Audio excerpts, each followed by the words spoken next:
All right. Welcome, everybody. Sorry it took so long. We were having some technical issues, but they all seem to have been fixed. So, welcome to yet another edition of Chapters Live. And as you recall, we are deep in the midst of Agatha Christie's The Mysterious Affair at Styles, where we are on the case with Hercule Poirot and trying to see if we can figure out who killed poor Emily Englethorpe. So, just to remind you, our list of suspects include Alfred Englethorpe, her husband, who nobody seems to like, John and Lawrence Cavendish, who were Emily's stepsons and both depended on her financially, Mary Cavendish, who is John's wife and seems to carry a few secrets of her own, Cynthia Murdoch, who was the orphan of a friend of Emily's and who works at a dispensary, oddly enough, Evelyn Howard, who was Emily's right-hand woman who left under a cloud and seems absolutely convinced that nobody but Alfred could have done this, and Dr. Bauerstein, a mysterious doctor who is a great toxicology expert and who everyone seems to dislike almost as much as Alfred. So, what did we learn last time? Well, we learned that Mrs. Englethorpe definitely died from strychnine poisoning. However, we can't seem to figure out where the poison came from. Every avenue we've discovered doesn't seem to account for when she died. We discovered that she was in an argument the day she died, and pretty soon after, she made up a new will that has mysteriously gone missing. The only will we can seem to find names Alfred as the sole benefactor of her fortune, which doesn't look good for him. We've discovered that a man matching Alfred Englethorpe's description went to the village chemist about 2 days before she died and purchased a whole bunch of strychnine. However, Alfred said it wasn't him, but he won't give any evidence to say why it wasn't him. So there has been an inquest, and the inquest definitely said that she died by unnatural means. However, no one can seem to decide who provided the unnatural means. And while all of the evidence points to Alfred, Hercule Poirot has just stood up and announced that it absolutely cannot have been Alfred Englethorpe because he was seen in the company of another woman at the time in question and absolutely could not have done it. And that is where we will pick up, and we will start with Chapter 8, Fresh Suspicions. There was a moment's stupefied silence. Jap, who was the least surprised of any of us, was the first to speak. "My word," he cried. "You're the goods! And no mistake, Mr. Poirot. These witnesses of yours are all right, I suppose." "Voila! I have prepared a list of them, names and addresses. You must see them, of course, but you will find it all right." "I'm sure of that." Jap lowered his voice. "I'm much obliged to you. A pretty mare's nest arresting him would have been." He turned to Englethorpe.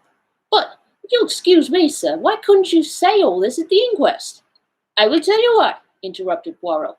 "There was a certain rumor—" "A most malicious and utterly untrue one," interrupted Alfred Englethorpe in an agitated voice. "And Mr. Englethorpe was anxious to have no scandal revived just at present. Am I right?" "Quite right," Englethorpe nodded. "With my poor Emily not yet buried, can you wonder I was anxious that no more lying rumors should be started?" "Between you and me, sir," remarked Jap, "I'd sooner have any amount of rumors than be arrested for murder, and I'd venture to think your poor lady would have felt the same. And if it hadn't been for Mr. Poirot here, arrested you would have been as sure as eggs is eggs." "I was foolish, no doubt," murmured Englethorpe. "But you do not know, Inspector, how I've been persecuted and maligned." And he shot a baleful glance at Evelyn Howard. "Now, sir," said Jap, turning briskly to John, "I should like to see the lady's bedroom, please, and after that I'll have a little chat with the servants. Don't you bother about anything, Mr. Poirot. Here, will show me the way." As they all went out of the room, Poirot turned and made me a sign to follow him upstairs. There he caught me by the arm and drew me aside. "Quick, go to the other wing. Stand there, just this side of the baize door. Do not move till I come." Then, turning rapidly, he rejoined the two detectives. I followed his instructions, taking up my position by the baize door, and wondering what on earth lay behind the request. Why was I to stand in this particular spot on guard? I looked thoughtfully down the corridor in front of me. An idea struck me. With the exception of Cynthia Murdoch's, everyone's room was in this left wing. Had that anything to do with it? Was I to report who came or went? I stood faithfully at my post. The minutes passed. Nobody came. Nothing happened. It must have been quite 20 minutes before Poirot rejoined me. You have not stirred? No, I've stuck here like a rock. Nothing's happened. Ah! Was he pleased or disappointed? You've seen nothing at all? No. But you have probably heard something, a big bump. Mon ami. No. Is it possible? Ah, but I am vexed with myself. I'm not usually clumsy. I made but a slight gesture. I know Poirot's gestures. With the left hand, and over went the table by the bed. He looked so childishly vexed and crestfallen that I hastened to console him. Never mind, old chap. What does it matter? Your triumph downstairs excited you, I can tell you. That was a surprise to us all. There must be more in this affair of Anglethorpe's with Mrs. Raikes than we thought, to make him hold his tongue so persistently. What are you going to do now? Where are the Scotland Yard fellows? Gone down to interview the servants. I showed them all our exhibits. I am disappointed in chap. He has no method. Hullo, I said, looking out the window. Here's Dr. Bowerstein. I believe you were right about that man, Poirot. I don't like him. He is clever, observed Poirot meditatively. Oh, clever as the devil. I must say I was overjoyed to see him in the play he was in on Tuesday. You never saw such a spectacle. And I described the doctor's adventure. He looked a regular scarecrow, plastered with mud from head to foot. You saw him then? Yes, of course he didn't want to come in. It was just after dinner. But Mr. Anglethorpe insisted. What? Poirot caught me violently by the shoulders. Was Dr. Bowerstein here on Tuesday evening here? And you never told me. Why did you not tell me? Why? He appeared to be in an absolute frenzy. My dear Poirot, I expostulated. I never thought it would interest you. I didn't know it was of any importance. Importance? It is of the first importance. So Dr. Bowerstein was here on Tuesday night, the night of the murder. Hastings, do you not see? This alters everything. Everything. I had never seen him so upset. Loosening his hold of me, he mechanically straightened a pair of candlesticks, still murmuring to himself, Yes, that alters everything, everything. Suddenly, he seemed to come to a decision. Allons, he said. We must act at once. Where's Mr. Cavendish? John was in the smoking room. Poirot went straight to him. Mr. Cavendish, I have some important business in Tadminster. A new clue. May I take your motor? Why, of course. Do you meet at once? If you please. John rang the bell and ordered round the car. In another 10 minutes, we were racing down the park and along the high road to Tadminster. Now, Poirot, I remarked resignedly, perhaps you will tell me what all this is about? Well, mon ami, a great deal you can guess for yourself. Of course, you realize now that Mr. Anglethorpe is out of it. The whole position is greatly changed. We are face to face with an entirely new problem. We know now that there is one person who did not buy the poison. We have cleared away the manufactured clues. Now for the real ones. I have ascertained that anyone in the household, with the exception of Mrs. Cavendish, who was playing tennis with you, could have impersonated Mr. Anglethorpe on Tuesday evening. In the same way, we have his statement that he put the coffee down in the hall. No one took notice of that at the inquest, but now it has a very different significance. We must find out who did take that coffee to Mrs. Anglethorpe eventually, or who passed through the hall whilst it was standing there. From your account, there are only two people whom we can positively say did not know near the coffee, Mrs. Cavendish and Mademoiselle Cynthia. Yes, that is so. I felt an inexpressible lightening of the heart. Mary Cavendish could certainly not rest under suspicion. In clearing Alfred Anglethorpe, continued Poirot, I've been obliged to show my hand sooner than I intended. As long as I might be thought to be pursuing him, the criminal will be off his guard. Now he will be doubly careful. Yes, doubly careful. He turned to me abruptly. Tell me, Hastings, you yourself, have you no suspicions of anybody? I hesitated. To tell the truth, an idea, wild and extravagant in itself, had once or twice that morning flashed through my brain. I had rejected it as absurd. Nevertheless, it persisted. Couldn't call it a suspicion, I murmured. It's so utterly foolish. Come now, urged Poirot encouragingly. Do not fear. Speak your mind. You should always pay attention to your instincts. Well then, I blurted out, it's absurd, but I suspect Miss Howard of not telling all she knows. Miss Howard? Yes, you'll laugh at me. Not at all. Why should I? I can't help feeling, I continued blunderingly, that we've rather left her out of the possible suspects simply on the strength of her having been away from the place. But after all, she was only 15 miles away. A car would do it in half an hour. Can we positively say that she was away from Styles on the night of a murder? Yes, my friend, said Poirot unexpectedly. We can. One of my first actions was to ring up the hospital where she was working. Well, well, I learned that Miss Howard had been on afternoon duty on Tuesday and that, a convoy coming in unexpectedly, she had kindly offered to remain on night duty, which offer was gratefully accepted. That disposes of that. Oh, I said, rather nonplussed. Really, I continued, it's her extraordinary vehemence against Englethorpe that started me off suspecting her. I can't help feeling she'd do anything against him. And I had an idea she might know something about the destroying of the will. She might have burnt the new one, mistaking it for the earlier one in his favor. She is so terribly bitter against him. You consider her vehemence unnatural? Yes. She's so very violent. I wondered really whether she is quite sane on that point. Poirot shook his head energetically. No, you are on a wrong tack here. There is nothing weak-minded or degenerate about Miss Howard. She is an excellent specimen of well-balanced English beef and brawn. She is sanity itself. Yet her hatred of Englethorpe seems almost a mania. My idea was, a very ridiculous one, no doubt, that she had intended to poison him, and that in some way Mrs. Englethorpe got a hold of it by mistake. But I don't see at all how it could have been done. The whole thing is absurd and ridiculous to the last degree. Still, you are right in one thing. It is always wise to suspect everybody until you can prove logically and to your own satisfaction that they are innocent. Now, what reasons are there against Miss Howard's having deliberately poisoned Mrs. Englethorpe? Why, she was devoted to her, I exclaimed. Ta, cried Poirot irritably. You argue like a child. If Miss Howard were capable of poisoning the old lady, she would be quite perfectly capable of simulating devotion. No, we must look elsewhere. You are perfectly correct in your assumption that her vehemence against Alfred Englethorpe is too violent to be natural, but you are quite wrong in the deduction you draw from it. I have drawn my own deductions, which I believe to be correct, but I will not speak of them at present. He paused a minute, then went on.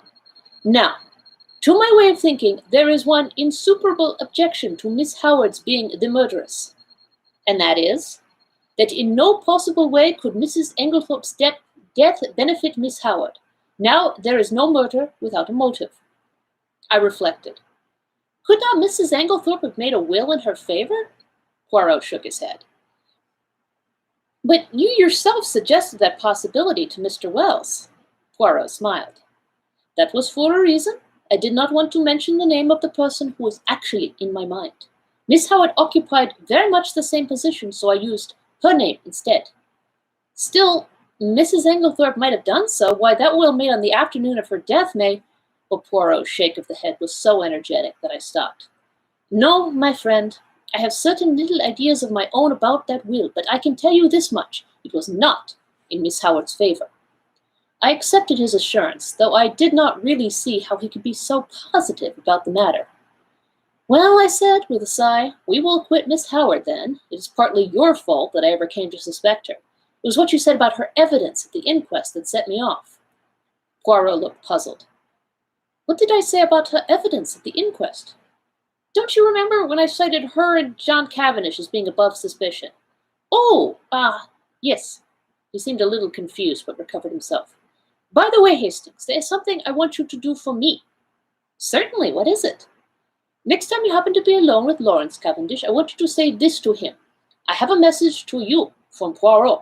He says, find the extra coffee cup and you can rest in peace. Nothing more, nothing less. Find the extra coffee cup and you can rest in peace. Is that right? I asked, much mystified. Excellent. But what does it mean? That I will leave to you to find out. You have access to the facts. Just say that to him and see what he says. Very well, but it's all extremely mysterious. We were running into Tadminster now, and Poirot directed the car to the analytical chemist. Poirot hopped down briskly and went inside. In a few minutes he was back again. There, he said, that is all my business. What were you doing there? I asked in lively curiosity. I left something to be analyzed. Yes, but what? The sample of cocoa I took from the saucepan in the bedroom. But that has already been tested, I cried, stupefied. Dr. Bauerstein had it tested, and you yourself laughed at the possibility of there being strychnine in it. I know Dr. Bauerstein had it tested, replied Poirot quietly. Well then? Well, I have a fancy for having it analyzed again, that is all. And not another word on the subject could I drag out of him. This proceeding of Poirot's, in respect of the cocoa, puzzled me intensely. I could see neither rhyme nor reason in it. However, my confidence in him, which at one time had rather waned, was fully restored since his belief in Alfred Englethorpe's innocence had been so triumphantly vindicated. The funeral of Mrs. Englethorpe took place the following day, and on Monday, as I came down to a late breakfast, John drew me aside and informed me that Mr. Englethorpe was leaving that morning to take up his quarters at the Stylites Arms until he should have completed his plans. And really, it's a great relief to think he's going, Hastings, continued my honest friend. It was bad enough before when we thought he'd done it, but now I'm hanged if it isn't worse now, and we all feel guilty for having been so down on the fellow. The fact is, we've treated him abominably. Of course, things did look black against him. I don't see how anyone could blame us for jumping to the conclusions we did. Still, there it is, we were in the wrong, and now there's a beastly feeling that one ought to make amends, which is difficult, when one doesn't like the fellow a bit better than one did before. The whole thing's damned awkward, and I'm thankful he's had the tact to take himself off. It's a good thing Styles wasn't the matters to leave to him. Couldn't bear to think of the fellow lording it here. He's welcome to her money. You'll be able to keep up the place all right, I asked. Oh, yes. They're the death duties, of course, but half my father's money goes with the place. And Lawrence will stay with us for the present, so there is his share as well. We shall be pinched at first, of course, because, as I once told you, I'm in a bit of a hole financially myself. Still, the Johnnies will wait now. In the general relief at Englethorpe's approaching departure, we had the most genial breakfast we had experienced since the tragedy. Cynthia, whose young spirits were naturally buoyant, was looking quite her pretty self again. And we all, with the exception of Lawrence, who seemed unalterably gloomy and nervous, were quietly cheerful at the opening of a new and hopeful future. The papers, of course, had been full of the tragedy. Glaring headlines, sandwiched biographies of every member of the household, subtle innuendos, the usual familiar tag about the police having a clue. Nothing was spared us. It was a slack time. The war was momentarily inactive, and the newspapers seized with avidity on this crime in fashionable life. The mysterious affair at Styles was the topic of the moment. Naturally, it was very annoying for the Cavendishes. The house was constantly besieged by reporters who were consistently denied admission, but who continued to haunt the village and the grounds, where they lay in wait with cameras for any unwary members of the household. We all lived in a blast of publicity. The Scotland Yard men came and went, examining, questioning, lynx-eyed and reserved of tongue. Toward what end they were working, we did not know. Had they any clue, or would the whole thing remain in the category of undiscovered crimes?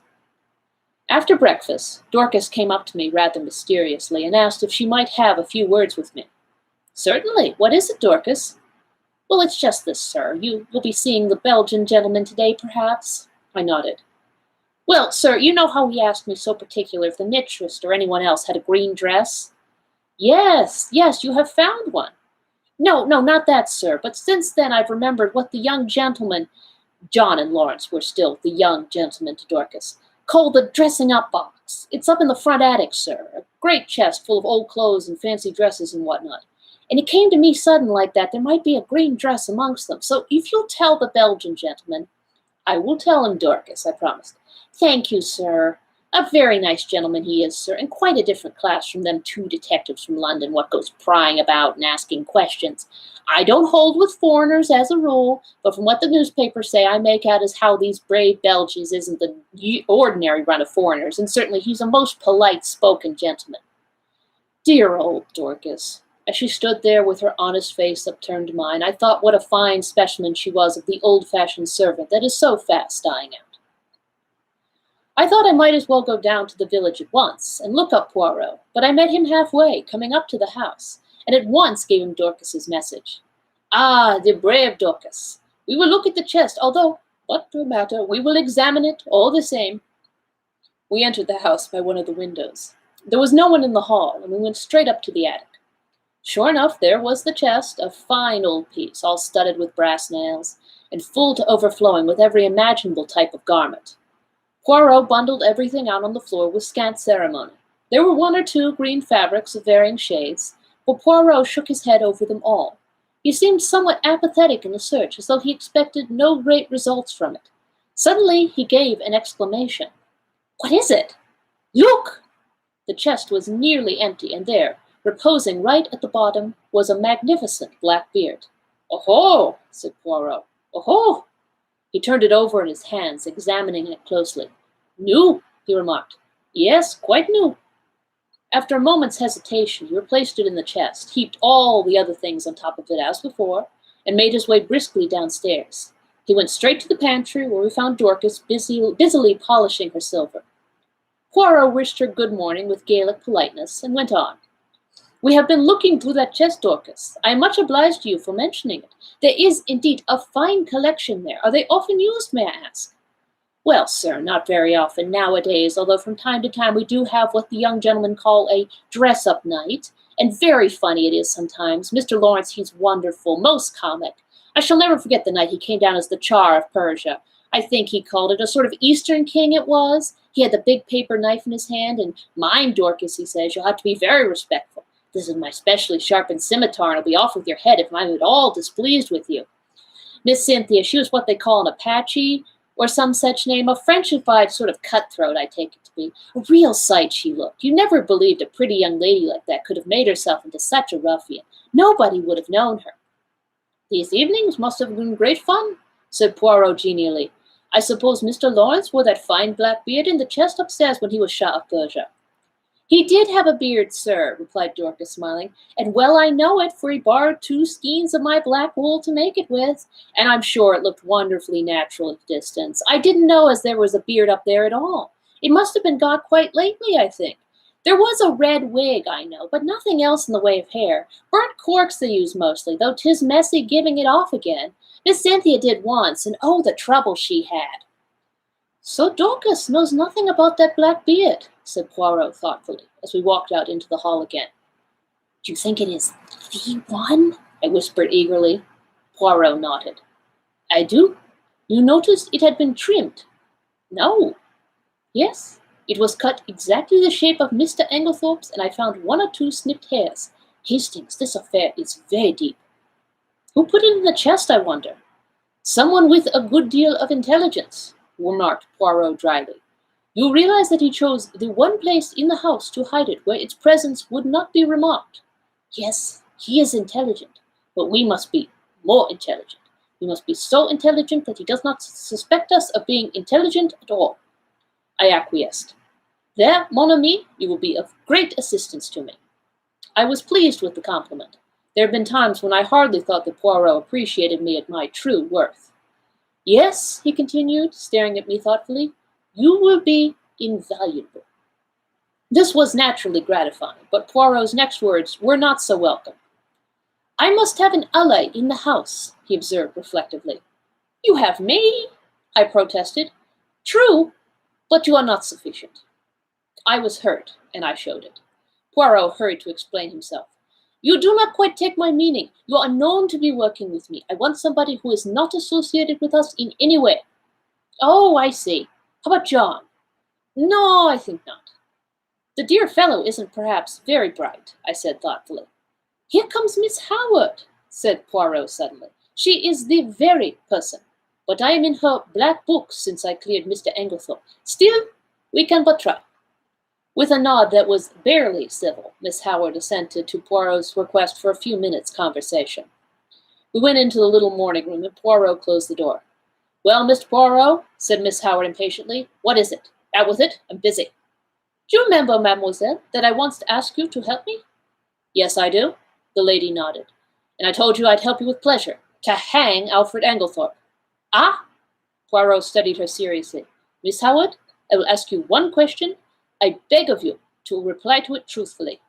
"Never tell lies," replied Miss Howard. "It is this. Do you still believe that Mrs. Englethorpe was poisoned by her husband?" "What do you mean?" she asked sharply. "You needn't think your pretty explanations influence me in the slightest. I'll admit that it wasn't he who brought strychnine at the chemist's shop. What of that? I dare say he soaked fly papers. I told you at the beginning. That is arsenic, not strychnine, said Poirot mildly. What does that matter? Arsenic would have put poor Emily out of the way just as well as strychnine. If I'm convinced he did it, it doesn't matter a jot to me how he did it. Exactly. If you are convinced he did it, said Poirot quietly. I will put my question in another form. Did you ever in your heart of hearts believe that Mrs. Englethorpe was poisoned by her husband? Good heavens, cried Miss Howard. Haven't I always told you the man is a villain? Haven't I always told you he would murder her in her bed? Haven't I always hated him like poison? Exactly, said Poirot. That bears out my little idea entirely. What little idea? Miss Howard, do you remember a conversation that took place on the day of my friend's arrival here? He repeated it to me, and there's a sentence of yours that has impressed me very much. Do you remember affirming that if a crime has been committed, and anyone you loved had been murdered, you felt certain that you would know by instinct who the criminal was, even if you were quite unable to prove it? Yes, I remember saying that. I believe it too. I suppose you think it nonsense. Not at all. And yet you will pay no attention to my instinct against Alfred Englethorpe. No, said Poirot curtly, because your instinct is not against Mr. Englethorpe. What? No. You wish to believe he committed the crime. You believe him capable of committing it, but your instinct tells you he did not commit it. It tells you more. Shall I go on? She was staring at him, fascinated, and made a slight affirmative movement of the hand. Shall I tell you why you've been so vehement against Mr. Englethorpe? It is because you have been trying to believe what you wish to believe. It is because you are trying to drown and stifle your instinct, which tells you another name. No, no, no, cried Miss Howard, wildly flinging up her hands. Don't say it. Oh, don't say it. It isn't true. It can't be true. I don't know what put such a wild, such a dreadful idea into my head. I'm right, am I not? Asked Poirot. Yes, yes, you must be a wizard to have guessed. But it can't be so. It's too monstrous, too impossible. It must be Alfred Englethorpe. Poirot shook his head gravely. Don't ask me about it, continued Miss Howard, because I shan't tell you. I won't admit it, even to myself. Must be mad to think of such a thing. Poirot nodded, as if satisfied. I will ask you nothing. It is enough for me that it is as I have thought, and I too have an instinct. We are working together toward a common end. Don't ask me to help you, because I won't. I wouldn't lift a finger to... She faltered. You will help me in spite of yourself. I ask you nothing, but you will be my ally. You will not be able to help yourself. You will do the only thing that I want of you. And that is, you will watch. Evelyn Howard bowed her head. Yes, I can't help doing that. I'm always watching, always hoping that I shall be proved wrong. If we are wrong, well and good, said Poirot. No one will be more pleased than I shall. But if we are right, Miss Howard, on whose side are you then? I don't know. Come now. It could be hushed up. There must be no hushing up. But Emily herself, she broke off. Miss Howard, said Poirot gravely, this is unworthy of you. Suddenly she took her face from her hands. Yes, she said quietly, that was not Evelyn Howard who spoke. She flung her head up proudly. This is Evelyn Howard, and she is on the side of justice. Let the cost be what it may. And with these words she walked firmly out of the room. There, said Poirot, looking after her, goes a very valuable ally. That woman, Hastings, has got brains as well as a heart. I did not reply. Instinct is a marvelous thing, mused Poirot. It can be neither explained nor ignored. You and Miss Howard seem to know what you are talking about, I observed coldly. Perhaps you don't seem to realize that I am still in the dark? Really? Is that so, mon ami? Yes. Enlighten me, will you? Poirot studied me attentively for a moment or two. Then, to my intense surprise, he shook his head decidedly. No, my friend. Oh, look here, why not? 2 is enough for a secret. Well, I think it is very unfair to keep back facts from me. I am not keeping back facts. Every fact that I know is in your possession. You can draw your own deductions from them. That this time it is a question of ideas. Still, it would be interesting to know. Poirot looked at me very earnestly and again shook his head. You see, he said sadly, you have no instincts. It was intelligence you were requiring just now, I pointed out. The two often go together. said Poirot enigmatically. The remark seemed so utterly irrelevant that I did not even take the trouble to answer it. But I decided that if I made any interesting and important discoveries, as no doubt I should, I would keep them to myself and surprise Poirot with the ultimate result. There are times when it is one's duty to assert oneself. And now the narrator takes a tea break.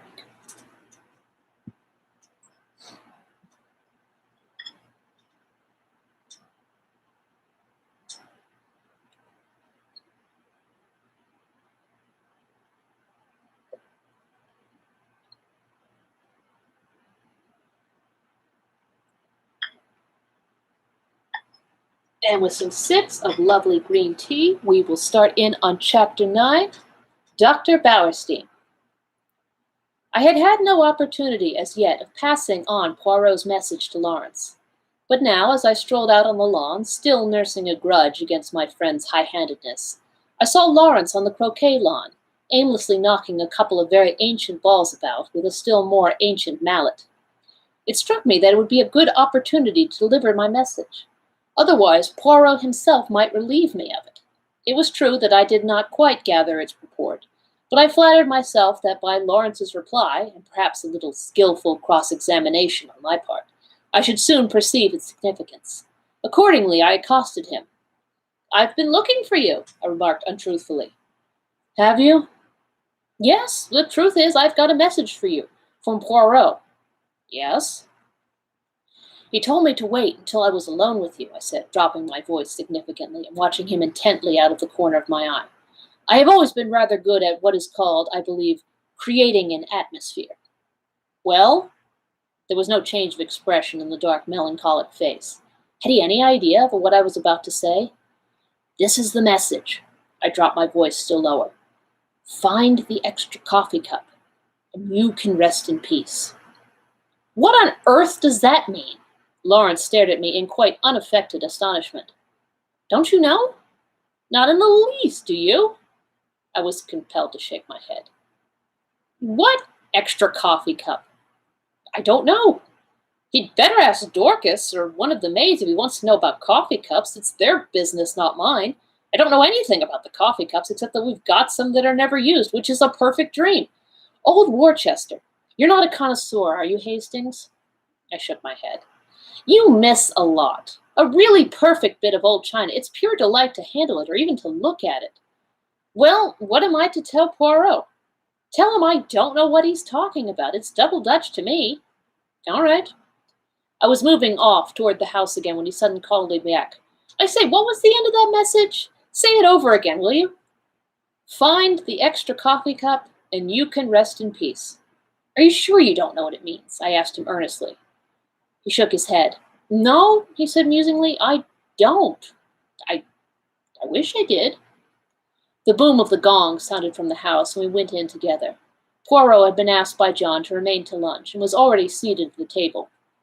By tacit consent, all mention of the tragedy was barred. We conversed on the war and other outside topics, but after the cheese and biscuits had been handed round, and Dorcas had left the room, Poirot suddenly leant forward toward Mrs. Cavendish. "Pardon me, madame, for recalling unpleasant memories, but I have a little idea." Poirot's little ideas were becoming a perfect byword. "And would like to ask one or two questions." "Of me?" "Certainly." "You are too amiable, madame. What I want to ask is this. The door leading into Mrs. Englethorpe's room from that of Mademoiselle Cynthia, it was bolted, you say?" "Certainly it was bolted," replied Mary Cavendish, rather surprised. "I said so at the inquest." "Bolted?" "Yes." She looked perplexed. "I mean," explained Poirot, "you are sure it was bolted, and not merely locked?"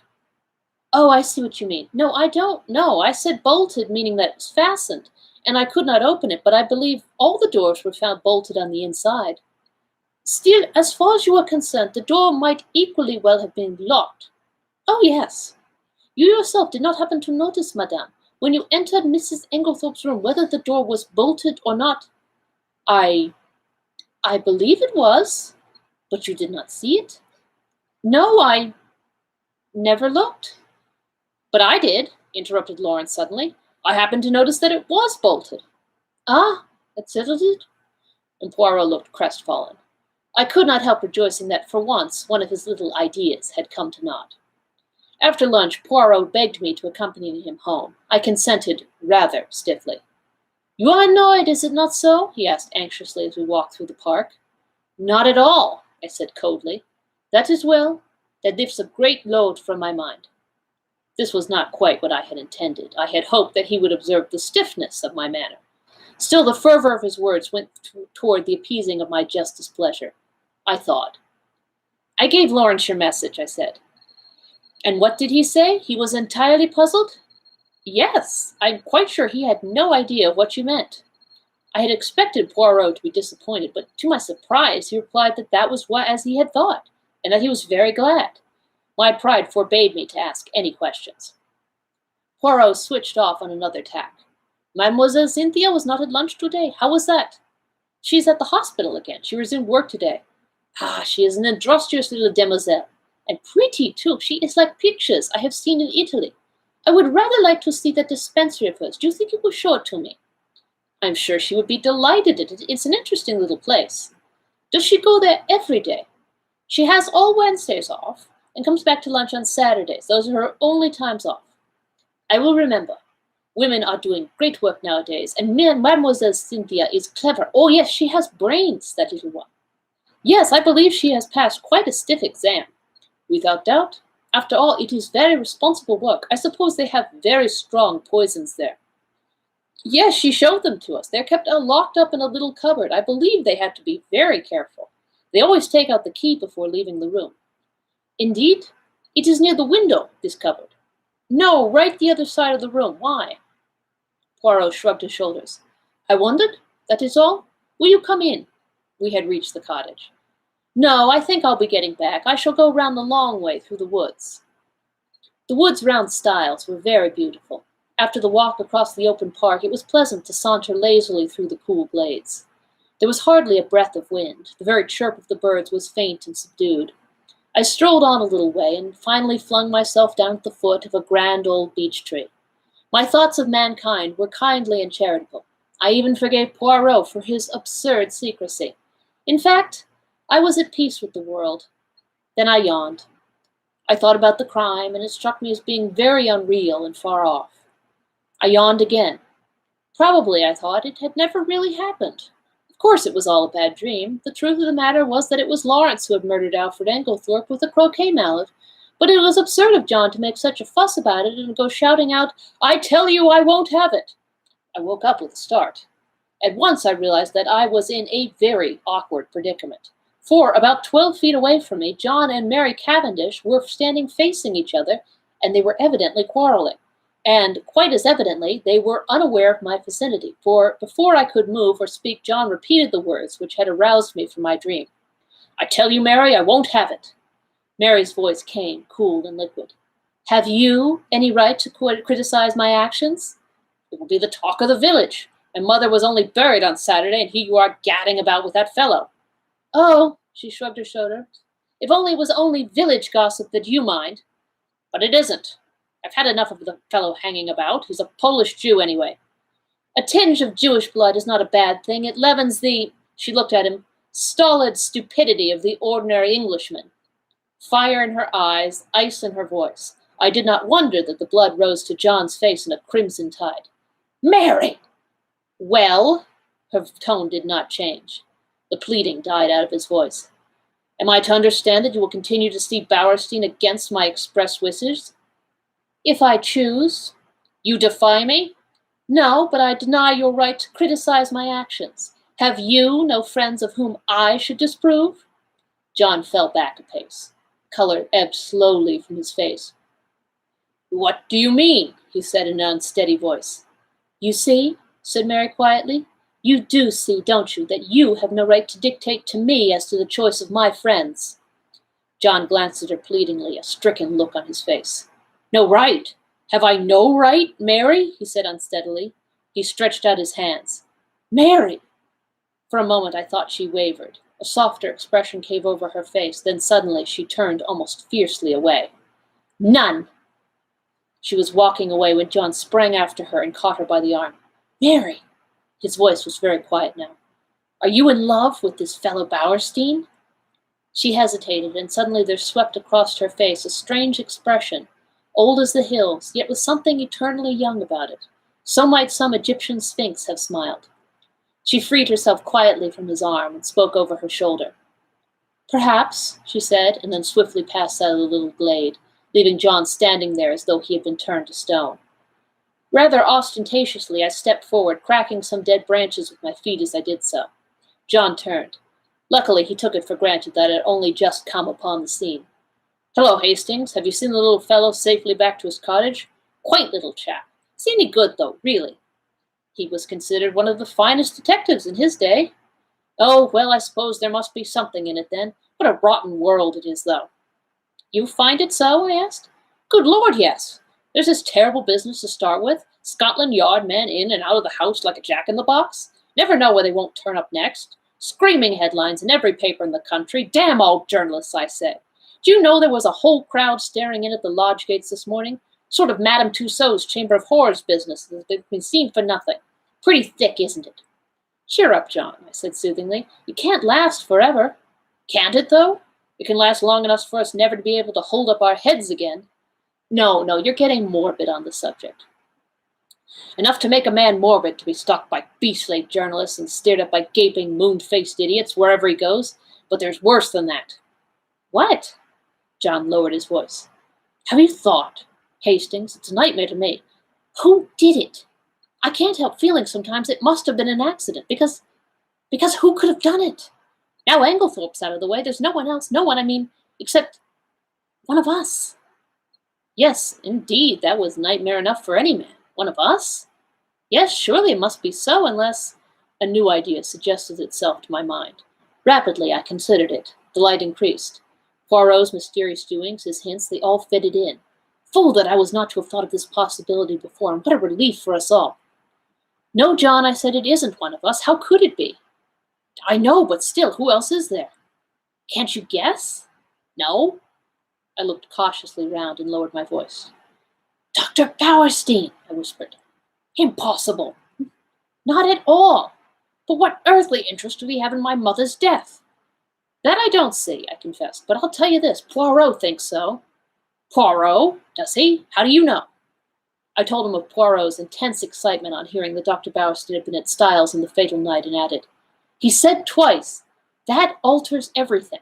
And I've been thinking, Anglethorpe said he had put down the coffee in the hall. Well, it was just then that Bowerstein arrived. Isn't it possible that, as Anglethorpe brought him through the hall, the doctor dropped something into the coffee in passing?" Said John. "Would have been very risky." "Yes, but it was possible." "And then, how could he know it was her coffee? No, old fellow, I don't think that will wash." But I had remembered something else. "You're quite right, that wasn't how it was done. Listen." And I then told him of the cocoa sample which Poirot had taken to be analyzed.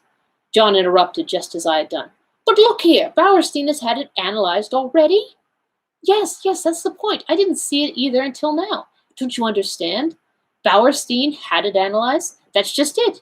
If Bowerstein's the murderer, nothing could be simpler than for him to substitute some ordinary cocoa for his sample and send that to be tested. And of course they'd find no strychnine. But no one would dream of suspecting Bowerstein or think of taking another sample, except Poirot, I added with belated recognition. Yes, but what about that bitter taste the cocoa won't disguise? Well, we've only got his word for that, and there are other possibilities. He's admittedly one of the world's greatest toxicologists. One of the world's greatest what? Say it again. He knows more about poisons than almost anybody, I explained. Well, my idea is that perhaps he's found some way of making strychnine tasteless. Or it may not have been strychnine at all, but some obscure drug that no one has ever heard of, which produces much the same symptoms. Yes, that might be, said John. But look here, how could he have got at the cocoa? That wasn't downstairs. No, it wasn't, I admitted reluctantly. And then, suddenly, a dreadful possibility flashed through my mind. I hoped and prayed it would not occur to John also. I glanced sideways at him. He was frowning perplexedly, and I drew a deep breath of relief, for the terrible thought that had flashed across my mind was this, that Dr. Bowerstein might have had an accomplice. Yet surely it could not be. Surely no woman as beautiful as Mary Cavendish could be a murderess. Yet beautiful women had been known to poison. And suddenly I remembered that first conversation at tea on the day of my arrival, and the gleam in her eyes as she said that poison was a woman's weapon. How agitated she had been on that fatal Tuesday evening. Had Mrs. Englethorpe discovered something between her and Bowerstein and threatened to tell her husband? Was it to stop that denunciation that the crime had been committed? Then I remembered that enigmatical conversation between Poirot and Evelyn Howard. Was this what they had meant? Was this the monstrous possibility that Evelyn had tried not to believe? Yes, it all fitted in. No wonder Miss Howard suggested hushing it up. Now I understood that unfinished sentence of hers, Emily herself, and in my heart I agreed with her. Would not Mrs. Englethorpe have preferred to go unavenged rather than have such terrible dishonor fall upon the name of Cavendish? There's another thing, said John suddenly, and the unexpected sound of his voice made me start guiltily. Something which makes me doubt if what you say can be true. What's that? I asked, thankful that he had gone away from the subject of how the poison could be introduced into the cocoa. Why, the fact that Bowerstein demanded a post-mortem. He needn't have done so. Little Wilkins would have been quite content to let it go at heart disease. Yes, I said doubtfully, but we don't know. Perhaps he thought it safer in the long run. Someone might have talked afterwards, and the Home Office might have ordered exhumation. The whole thing would have come out then, and he would have been in an awkward position, for no one would have believed that a man of his reputation could have been deceived into calling it heart disease. Yes, that's possible, admitted John. Still, he added, I'm blessed if I could see what his motive could have been. I trembled. Look here, I said. I may be altogether wrong, and remember, all of this is in confidence. Oh, of course, that goes without saying. We had walked as we talked, and now we passed through the little gate into the garden. Voices rose near at hand, for tea was spread out under the sycamore tree, as it had been on the day of my arrival. Cynthia was back from the hospital, and I placed my chair beside her and told her of Poirot's wish to visit the dispensary. Of course, I'd love him to see it. He'd better come out to tea there one day. I must fix it up for him. He's such a dear little man, but he is funny. He made me take the brooch out of my tie the other day and put it in again, because he said it wasn't straight. I laughed. It is quite a mania with him. Yes, isn't it? We were silent for a minute or two, and then glancing in the direction of Mary Cavendish and dropping her voice, Cynthia said, Mr. Hastings. Yes? After tea, I want to talk to you. Her glance at Mary had set me thinking. I fancied that between these two there existed very little sympathy. For the first time it occurred to me to wonder about the girl's future. Mrs. Englethorpe had made no provisions of any kind for her, but I imagined that John and Mary would probably insist on her making her home with them, at any rate until the end of the war. John, I knew, was very fond of her and would be sorry to let her go. John, who had gone into the house, now reappeared. His good-natured face wore an unaccustomed frown of anger. Confound those detectives! I can't think what they're after. They've been in every room in the house, turning things inside out and upside down. It really is too bad. I suppose they took advantage of our all being out. I shall go for that fellow Jap when I next see him. Lot of Paul Pry's, grunted Miss Howard. Lawrence opined that they had to make a show of doing something. Mary Cavendish said nothing. After tea, I invited Cynthia to come for a walk, and we sauntered off into the woods together. Well, I inquired, as soon as we were protected from prying eyes by the leafy screen. With a sigh, Cynthia flung herself down and tossed off her hat. The sunlight, piercing through the branches, turned the auburn of her hair to quivering gold. Mr. Hastings, you're always so kind, and you know such a lot. It struck me at this moment that Cynthia was really a very charming girl, much more charming than Mary, who never said things of that kind. Well, I said benignantly, as she hesitated, I want to ask your advice. What should I do? Do? Yes, you see, Aunt Emily always told me I should be provided for. I suppose she forgot or didn't think she was likely to die. Anyway, I am not provided for, and I don't know what to do. Do you think I ought to go away from here at once? Good heavens, no. They don't want to part with you, I'm sure. Cynthia hesitated a moment, plucking up the grass with her tiny hands. Then she said, Mrs. Cavendish does. She hates me. Hates you? I cried, astonished. Cynthia nodded. Yes.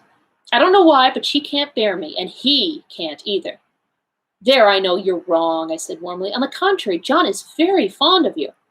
Oh, yes, John. I meant Lawrence. Not, of course, that I care whether Lawrence hates me or not. Still, it is rather horrid when no one loves you, isn't it? But they do, Cynthia dear, I said earnestly. I'm sure you're mistaken. Look, there's John, Miss Howard.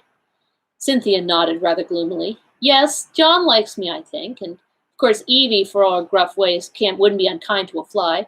But Lawrence never speaks to me if he can help it, and Mary can hardly bring herself to be civil to me. She wants Evie to stay on, is begging her to, but she doesn't want me, and I don't know what to do. Suddenly the poor child burst out crying. I don't know what possessed me. Her beauty, perhaps, as she sat there with the sunlight glinting down on her head. Perhaps the sense of relief at encountering someone who so obviously could have no connection with the tragedy. Perhaps honest pity for her youth and loneliness. Anyway, I leant forward, and taking her little hand, I said awkwardly, "Marry me, Cynthia." Unwittingly, I had hit upon a sovereign remedy for her tears. She sat up at once, drew her hand away, and said with some asperity, "Don't be silly." I was a little annoyed. "I'm not being silly. I'm asking you to do me the honor of becoming my wife."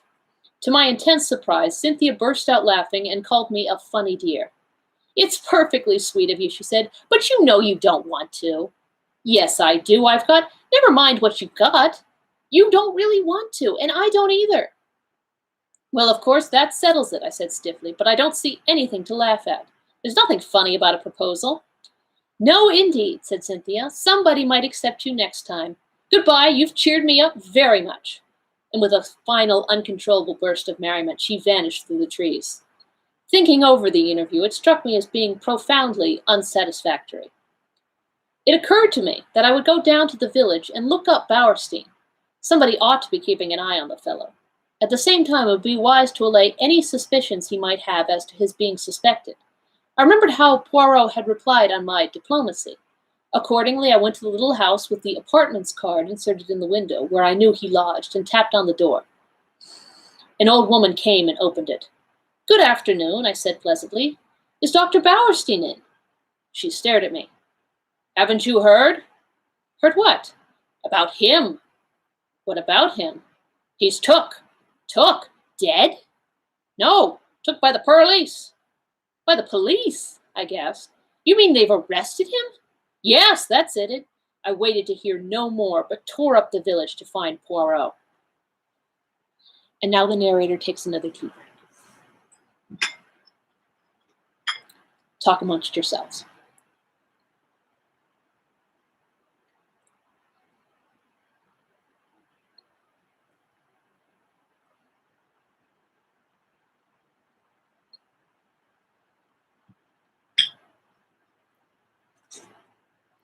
And we move on to Chapter 10, The Arrest. To my extreme annoyance, Poirot was not in, and the old Belgian who answered my knock informed me that he believed he had gone to London. I was dumbfounded. What on earth could Poirot be doing in London? Was it a sudden decision on his part, or had he already made up his mind when he parted from me a few hours earlier? I retraced my steps to Styles in some annoyance. With Poirot away, I was uncertain how to act. Had he foreseen this arrest? Had he not, in all probability, been the cause of it? Those questions I could not resolve. But in the meantime, what was I to do? Should I announce the arrest openly at Styles or not? Though I did not acknowledge it to myself, the thought of Mary Cavendish was weighing on me. Would it not be a terrible shock to her? For the moment, I set aside utterly any suspicions of her. She could not be implicated, otherwise I should have heard some hint of it. Of course, there was no possibility of being able permanently to conceal Dr. Bowerstein's arrest from her. It would be announced in every newspaper on the morrow. Still, I shrank from blurting it out. If only Poirot had been accessible, I would have asked his advice. What possessed him to go posting off to London in this unaccountable way? In spite of myself, my opinion of his sagacity was immeasurably heightened. I would never have dreamt of suspecting the doctor, had not Poirot put it into my head. Yes, decidedly, the little man was clever. After some reflecting, I decided to take John into my confidence and leave him to make the matter public or not, as he thought fit. He gave vent to a prodigious whistle as I imparted the news. "Great Scott! You were right then. I couldn't believe it at the time." "No, it is astonishing until you get used to the idea and see how it makes everything fit in. Now what are we to do? Of course it will be generally known tomorrow." John reflected. "Never mind," he said at last. "We won't say anything at present. There's no need. As you say, it will be known soon enough." But to my intense surprise, on getting down early the next morning and eagerly opening the newspapers, there was not a word about the arrest. There was a column of mere padding about the Styles poisoning case, but nothing further. It was rather inexplicable, but I suppose that, for some reason or other, Jack wished to keep it out of the papers. It worried me just a little, for it suggested the possibility that there might be further arrests to come. After breakfast, I decided to go down to the village and see if Poirot had returned yet, but before I could start, a well-known face blocked one of the windows, and a well-known voice said, "Bonjour, mon ami!" "Poirot!" I exclaimed with relief, and seizing him by both hands, I dragged him into the room. "I was never so glad to see anyone. Listen, I've said nothing to anybody but John. Is that right?" "My friend," replied Poirot, "I do not know what you are talking about."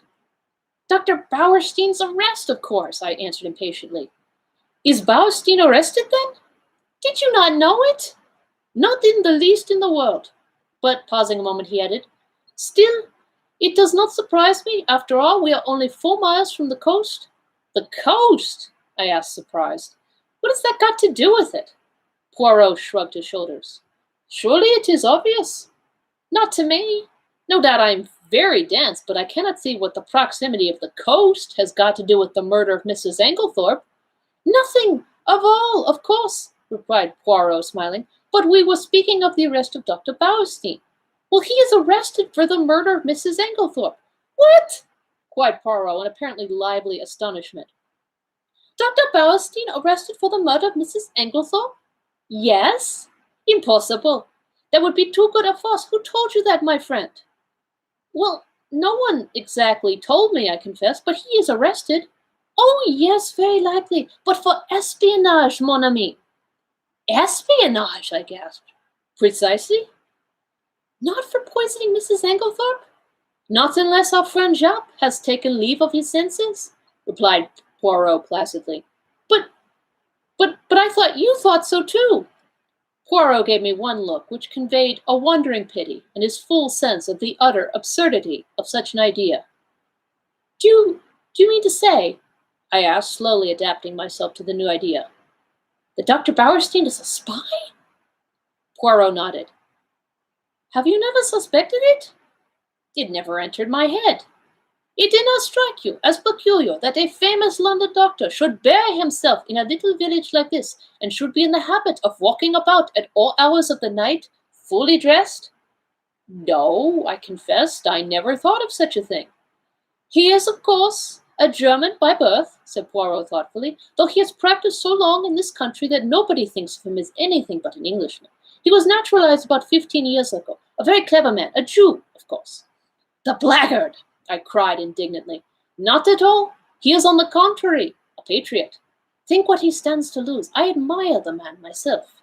But I could not look at it in Poirot's philosophical way. "And this is the man with whom Miss Cavendish has been wandering about all over the country?" I cried indignantly. "Yes, I should fancy he had found her very useful," remarked Poirot. "So long as gossip busied itself in coupling the names together, any other vulgarities of the doctor's passed unobserved." "Then you think he never really cared for her?" I asked eagerly. Rather too eagerly, perhaps, under the circumstances. "That I cannot say. But shall I tell you my own private opinion, Hastings?" "Yes." "Well, it is this, that Mrs. Cavendish does not care, and never has cared one little jot about Dr. Bauerstein." "Do you really think so?" I could not disguise my pleasure. "I am quite sure of it, and I will tell you why." "Yes?" "Because she cares for someone else, mon ami." "Oh!" What did he mean? In spite of myself, an agreeable warmth spread over me. I am not a vain man where women are concerned, but I remember certain evidences, too lightly thought of at the time, perhaps, but which certainly seemed to indicate my pleasing thoughts were interrupted by the sudden entrance of Miss Howard. She glanced around hastily to make sure there was no one else in the room, and quickly produced an old sheet of brown paper. This she handed to Poirot, murmuring as she did the cryptic words, "On top of the wardrobe." Then she hurriedly left the room. Poirot unfolded the sheet of paper eagerly and uttered an exclamation of satisfaction. He spread it out on the table. "Come here, Hastings. Now tell me, what is that initial, J or L?" It was a medium-sized sheet of paper, rather dusty, as though it had lain by for some time. But it was the label that was attracting Poirot's attention. At the top it bore the painted stamp of Messrs. Parksons, the well-known theatrical costumers, and it was addressed to the debatable initial Cavendish, Esquire, Styles Court, Styles St. Mary, Essex. It might be T, or it might be L, I said after studying the thing for a minute or two. It certainly isn't a J. Good, replied Poirot, folding the paper up again. I also am of your way of thinking. It is an L, depend upon it. Where did it come from? I asked curiously. Is it important? Moderately so. It confirms a surmise of mine. Having deduced its existence, I set Miss Howard to search for it, and as you see, she has been successful. What did she mean by on top of the wardrobe? She meant, replied Poirot promptly, that she found it on top of the wardrobe. A funny place for a piece of brown paper, I mused. Not at all. The top of a wardrobe is an excellent place for brown paper and cardboard boxes. I have kept them there myself. Neatly arranged, there is nothing to offend the eye. Poirot, I asked earnestly, have you made up your mind about this crime? Yes, that is to say, I believe I know how it was committed. Ah! Unfortunately, I have no proof beyond my surmise, unless... With sudden energy, he caught me by the arm and whirled me down the hall, calling out in French in his excitement, Mademoiselle Dorcas, un moment, s'il vous plaît. Dorcas, quite flurried by the noise, came hurrying out of the pantry. My good Dorcas, I have an idea, a little idea, if it should prove justified. What magnificent chance! Tell me, on Monday, not Tuesday, Dorcas, but Monday, the day before the tragedy, did anything go wrong with Mrs. Englethorpe's bell? Dorcas looked very surprised. Yes, sir, now you mention it, it did, though I don't know how you came to hear of it. A mouse or some such must have nibbled the wire through. The man came and put it right on Tuesday morning. With a long-drawn exclamation of ecstasy, Poirot laid the way back to the morning room. See, one should not ask for outside proof. No, reason should be enough, but the flesh is weak. It is consolation to find that one is on the right track. Ah, my friend, I am like a giant refreshed. I run, I leap.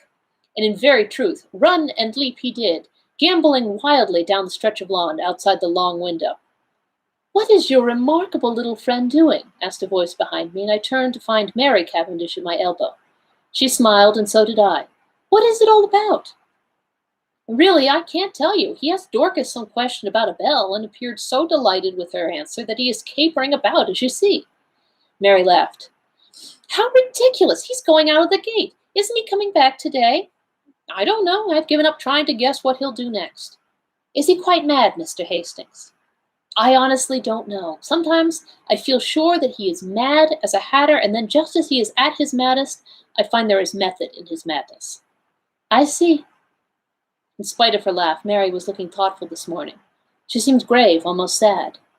It occurred to me that it would be a good opportunity to tackle her on the subject on Cynthia. I began rather tactfully, I thought, but I had not gone far before she stopped me authoritatively. You are an excellent advocate, I have no doubt, Mr. Hastings, but in this case your talents are quite thrown away. Cynthia will run no risk of encountering any unkindness from me. I began to stammer feebly that I hoped she hadn't thought, but again she stopped me, and her words were so unexpected that they quite drove Cynthia and her troubles out of my mind. Mr. Hastings, she said, do you think I and my husband are happy together? I was considerably taken aback and murmured something about it not being my business to think anything of the sort. Well, she said quietly, whether it is your business or not, I will tell you that we are not happy. I said nothing, for I saw that she had not finished. She began slowly walking up and down the room, her head a little bent, and that slim, supple figure of hers swaying gently as she walked. She stopped suddenly and looked up at me. You don't know anything about me, do you? She asked. Where I come from, who I was before I married John, anything, in fact. Well, I will tell you. I will make a father confessor of you. You are kind, I think. Yes, I'm sure you are kind. Somehow I was not quite as elated as I might have been.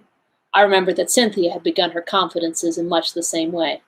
Besides, a father confessor should be elderly. It is not at all the role for a young man. My father was English, said Mrs. Cavendish, but my mother was Russian. Ah, I said, now I understand. Understand what? A hint of something foreign, different, that there had always been about you? My mother was very beautiful, I believe. I don't know because I never saw her. She died when I was quite a little child. I believe there was some tragedy connected with her death. She took an overdose of some sleeping draught by mistake. However that may be, my father was broken-hearted. Shortly afterwards, he went into the consular service. Everywhere he went, I went with him. When I was 23, I had been nearly all over the world. It was a splendid life. I loved it. There was a smile on her face, and her head was thrown back. She seemed living in the memory of those glad days. Then my father died. He left me very badly off. I had to go and live with some old aunts in Yorkshire. She shuddered. You understand me when I say that it was a deadly life for a girl brought up as I had been. The narrowness, the deadly monotony of it almost drove me mad. She paused a minute and added in a different tone. And then I met John Cavendish. Yes? You can imagine that from my aunt's point of view, it was a very good match for me. But I can honestly say it was not this fact which weighed with me. No, he was simply a way of escape from the insufferable monotony of my life. I said nothing, and after a minute she went on. Don't misunderstand me. I was quite honest with him. I told him what was true, that I liked him very much, that I hoped to come to like him more, that I was not in any way what the world calls in love with him. He declared that that satisfied him, and so we were married. She waited a long time. A little frown had gathered on her forehead. She seemed to be looking back earnestly into those past days. I'm sure he cared for me at first, but I suppose we were not well matched. Almost at once we drifted apart. It is not a pleasing thing for my pride, but it is the truth, tired of me very soon. I must have made some murmur of dissent, for she went on quickly. Oh, yes, he did. Not that it matters now that we've come to the parting of the ways. What do you mean? She answered quietly. I mean that I'm not going to remain at Styles. You and John are not going to live here? John may live here, but I shall not. You are going to leave him? Yes. But why? She paused a long time and said at last, Perhaps because I want to be free. And as she spoke, I had a sudden vision of broad spaces, virgin tracts of forests, untrodden lands, and a realization of what freedom would mean to such a nature as Mary Cavendish. I seemed to see her for a moment as she was, a proud, wild creature, as untamed by civilization as some shy bird of the hills. A little cry broke from her lips. You don't know how this hateful place has been prison to me. I understand, I said, but don't do anything rash. Oh, rash! Her voice mocked at my prudence. And then suddenly I said a thing I could have bitten out my tongue for. You know that Dr. Bowerstein has been arrested.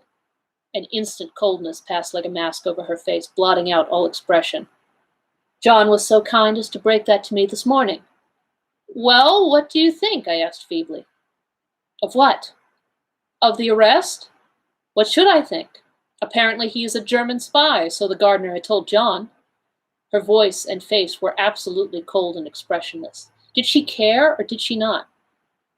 She moved away a step or two and fingered one of the flower vases. These are quite dead. I must do them again. Would you mind moving? Thank you, Mr. Hastings. And she walked quietly past me out of the window with a cool little nod of dismissal. No, surely she could not care for Bowerstein. No woman could act her part with that icy unconcern. Poirot did not make his appearance the following morning, and there was no sign of the Scotland Yard men. But at lunchtime there arrived a new piece of evidence, or rather, lack of evidence. We had tried vainly to trace the fourth letter, which Mrs. Englethorpe had written on the evening preceding her death. Our efforts having been in vain, we had abandoned the matter, hoping that it might turn up of itself one day. And this is just what did happen, in the shape of a communication which arrived by the second post from a firm of French music publishers, acknowledging Mrs. Englethorpe's check and regretting they had been unable to trace a certain series of Russian folk songs. So the last hope of solving the mystery by means of Mrs. Englethorpe's correspondence on the fatal evening had to be abandoned. Just before tea, I strolled down to tell Poirot of the new disappointment, but found, to my annoyance, that he was once more out. Gone to London again? Oh, no, monsieur. He has but taken the train to Tadminster to see a young ladies' dispensary, he said. Silly ass, I ejaculated. I told him Wednesday was the one day she wasn't there. Well, tell him to look us up tomorrow morning, will you? Certainly, monsieur. But on the following day, no sign of Poirot. I was getting angry. He was really treating us in the most cavalier fashion. After lunch, Lawrence drew me aside and asked if I was going down to see him. No, I don't think I shall. He can come up here if he wants to see us. Oh, Lawrence looked indeterminate. Something unusually nervous and excited in his manner aroused my curiosity. What is it? I asked. I could go if there's anything special. It's nothing much, but, well, if you are going, will you tell him? He dropped his voice to whisper. I think I found the extra coffee cup. I had almost forgotten that enigmatical message of Poirot's, but now my curiosity was aroused afresh. Lawrence would say no more, so I decided that I would descend from my high horse and once more seek out Poirot at Leastways Cottage. This time I was received with a smile. Monsieur Poirot was within. Would I mount? I mounted accordingly. Poirot was sitting by the table, his head buried in his hands. He sprang up at my entrance. What is it? I asked solicitedly. You are not ill, I trust? No, not ill, but I decide an affair of great moment. Whether to catch the criminal or not, I asked facetiously. But to my great surprise, Poirot nodded gravely. To speak or not to speak, as you're so great, Shakespeare says, that is the question. I did not trouble to correct the quotation. You are not serious, Poirot. I am of the most serious, for the most serious of all things hangs in the balance. And that is, a woman's happiness, mon ami. I did not quite know what to say. The moment has come, said Poirot thoughtfully, and I do not know what to do. For see you, it is a big stake for which I play. No one but I, Hercule Poirot, would attempt it. And he tapped himself proudly on the breast. After pausing a few minutes respectfully, so as not to spoil his effect, I gave him Lawrence's message. Aha! He cried. So he has found the extra coffee cup. That is good. He has more intelligence than would appear, this long-faced Monsieur Lawrence of yours.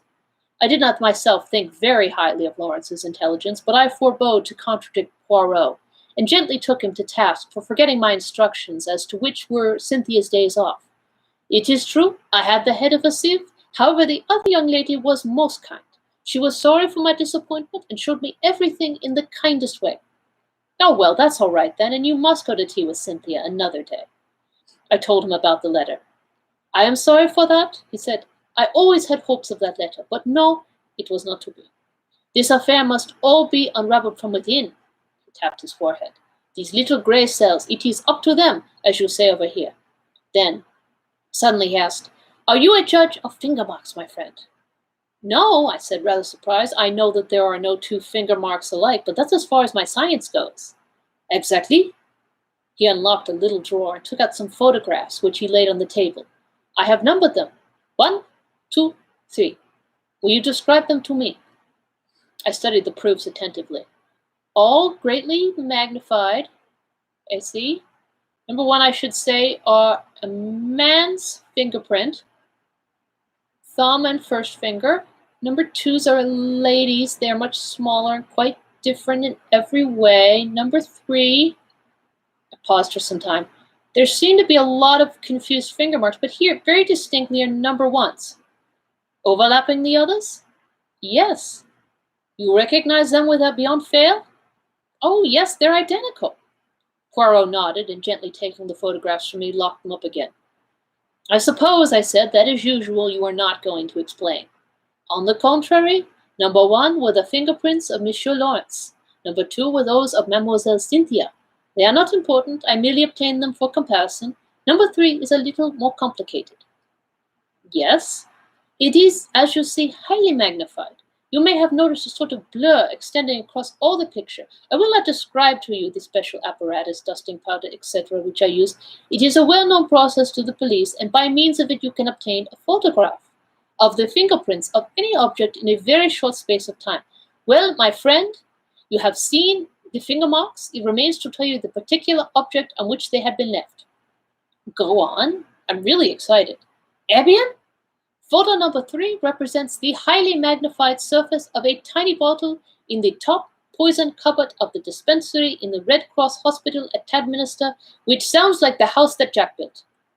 Good heavens, I exclaimed. But what were Lawrence Cavendish's finger marks doing on it? He never went near the poison cupboard the day we were there. Oh, yes, he did. Impossible. We were together the whole time. Poirot shook his head. No, my friend, there was a moment when you were not all together. There was a moment when you could not have all been together, or it would not have been necessary to call to Monsieur Lawrence to come and join you on the balcony. I'd forgotten that, I admitted, but it was only for a moment. Long enough. Long enough for what? Poirot's smile became rather enigmatical. Long enough for a gentleman who had once studied medicine to gratify a very natural interest and curiosity. Our eyes met. Poirot's were pleasantly vague. He got up and hummed a little tune. I watched him suspiciously. Poirot, I said, what was in this particular little bottle? Poirot looked out the window. Hydrochloride of strychnine, he said, over his shoulder, continuing to hum. Good heavens! I said it quite quietly. I was not surprised. I had expected that answer. They use the pure hydrochloride of strychnine very little, only occasionally for pills. It is the official solution, liquid strychnine hydrochlor, that is used in most medicines. That is why the finger marks have remained undisturbed since then. How did you manage to take this photograph? I dropped my hat from the balcony, exclaimed Poirot simply. Visitors were not permitted below at that hour, so, in spite of my many apologies, Mademoiselle Cynthia's colleague had to go down and fetch it for me. Then you knew what you were going to find. No, not at all. I merely realized that it was possible, from your story, for Monsieur Lawrence to go to the poison cupboard. The possibility had to be confirmed or eliminated. Poirot, I said, your gaiety does not deceive me. This is a very important discovery. I do not know, said Poirot, but one thing does strike me. No doubt it has struck you too. What is that? Why, that there is altogether too much strychnine about this case. This is the third time we run up against it. There was strychnine in Mrs. Englethorpe's tonic. There is the strychnine sold across the counter at Styles St. Mary by Mace. Now we have more strychnine, handled by one of the household. It is confusing and, as you know, I do not like confusion. Before I could reply, one of the other Belgians opened the door and stuck his head in. There is a lady below asking for Mr. Hastings. A lady? I jumped up. Poirot followed me down the narrow stairs. Mary Cavendish was standing in the doorway. I have been visiting an old woman in the village, she explained, and as Lawrence told me you were with Monsieur Poirot, I thought I would call for you. Alas, madame, said Poirot, I thought you had come to honor me with a visit. I will, some day, if you ask me, she promised him, smiling. That is well. If you should need a father confessor, madame. She started ever so slightly. Remember, Papa Poirot is always at your service. She stared at him for a few minutes, as though seeking to read some deeper meaning into his words. Then she turned abruptly away. Come, will you not walk back with us too, Monsieur Poirot? Enchanted, madame. All the way to Styles, Mary talked fast and feverishly. It struck me that in some way she was nervous of Poirot's eyes. The weather had broken, and the sharp wind was almost autumnal in its shrewdness. Mary shivered a little and buttoned her black sports coat closer. The wind through the trees made a mournful noise, like some great giant sighing. We walked up to the great door of Styles, and at once the knowledge came to us that something was wrong. Dorcas came running out to meet us. She was crying and wringing her hands. I was aware of other servants huddled together in the background, all eyes and ears. Oh, ma'am, I don't know how to tell you. What is it, Dorcas? I asked impatiently. Tell us at once. It's those wicked detectives. They've arrested him. They've arrested Mr. Cavendish. Arrested Lawrence? I gasped. I saw a strange look come into Dorcas's eyes. No, sir. No, Mr. Lawrence. Mr. John. Behind me, with a wild cry, Mary Cavendish fell heavily against me, and as I turned to catch her, I met the quiet triumph in Poirot's eyes. And that is where I shall leave you for this evening. In 2 weeks, we shall reach the conclusion of The Mysterious Affair at Styles. Have you figured out who the murderer is yet? Do you have any ideas? 2 weeks, you'll have to find out if you've been proven right. So, we will meet next on February 18th at 7 o'clock p.m. here on YouTube for the conclusion of The Mysterious Affair at Styles. And we will also announce what our next book will be for our live chapters reading. So, I thank you all for joining me. Don your fabulous hats, enjoy your tea, and I shall see you all in 2 weeks on the 18th. Bye.